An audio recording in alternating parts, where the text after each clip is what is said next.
এদিকে যাত্রার শেষ দিনে বিভিন্ন মহাসড়কে যাত্রী ও যানবাহনের চাপ বেড়েছে কয়েক গুণ।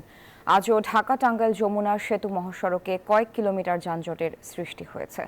অবশ্য যানজট নিরসনে কাজ করছে আইনশৃঙ্খলা বাহিনীর সদস্যরা। বিস্তারিত ডেস্ক রিপোর্টে। অতিরিক্ত যানবাহনের চাপে ও সড়কে একাধিক গাড়ি দুর্ঘটনা ও বিকল হওয়ায় ঢাকা-টাঙ্গাইল মহাসড়কের করটিয়া থেকে যমুনা সেতু পর্যন্ত ২৫ কিলোমিটার এলাকায় থেমে থেমে যানজট সৃষ্টি হয়েছে। সেনাবাহিনী, পুলিশ যৌথভাবে যানজট নিরসনে কাজ করছে। সাভার ও আশুলিয়া মহাসড়ক থেকে থেমে থেমে চলছে যানবাহন। নবীনগর চন্দ্রা মহাসড়কেও একই চিত্র। যাত্রীদের অনেকে কয়েক কিলোমিটার পথ হেঁটেই গন্তব্যের বাস ধরছেন। উত্তরাঞ্চলগামী যানবাহনকে ঘন্টার পর ঘন্টা দাঁড়িয়ে থাকতে হচ্ছে। বপ্তানি, বাইবেল, নবীনগর, হেমাদপুর, গাবতলী থেকে এখানে এসেছি 4 ঘন্টায়। সকাল 9টার সময় আইছি, এখন তো গাড়ি পাইনি, দাঁড়া আছি, গাড়ি অতিরিক্ত বাড়া চাইতেছে। হাইওয়ে পুলিশ বলছে রাস্তা সচল রাখতে ও আইন শৃঙ্খলা রক্ষায় কাজ করছে তারা। তবে রাস্তায় দাঁড়িয়ে যাত্রী তোলায় মহাসড়কে যানবাহনের চাপ বেড়েছে। রাস্তাটা ক্লিয়ার করার চেষ্টা করতেছি, আর এইখানে যে গাড়িগুলো আসতেছে দাঁড়ায় হলেও যেন বাসে উঠে চলে যায়।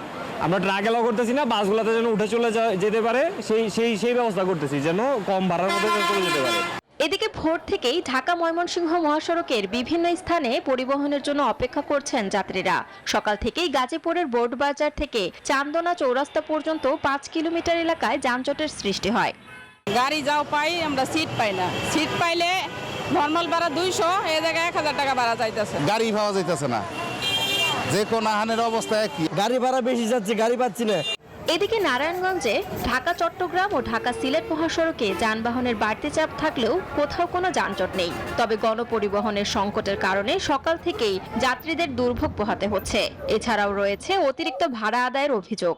500 টাকার ভাড়া 700 টাকা নিতে আসছে, মানে 200 টাকা ডিফারেন্স। লিগ্যাল কোনো টাইম ওরা আমাদেরকে বলতেছে না, টিকিট কেটে বয়ে দিচ্ছে। যে গাড়িগুলি গেছে সেই গাড়িগুলি এখন সময় মতো আমরা পাচ্ছি না, তার জন্য একটু জ্যাম লেগে আছে, আর যাত্রীও একটু ভোগান্তি হচ্ছে। মহাসড়কগুলোতে যানজট, দুর্ঘটনা, ছিনতাই ও ডাকাতি মুক্ত নিরাপদ রাখতে আইন শৃঙ্খলা বাহিনীর পাশাপাশি কাজ করছেন সেনা ও বিজিবি সদস্যরাও। শান্তা ইসলাম, ডেস্ক রিপোর্ট, নিউজ 24। বান্ডেল থাকলে প্রতি সেনমানিতে টাকা বাঁচবে। বিকাশ সেনমানি বান্ডেল কিনে জিতুন প্রতি লেনদেনে।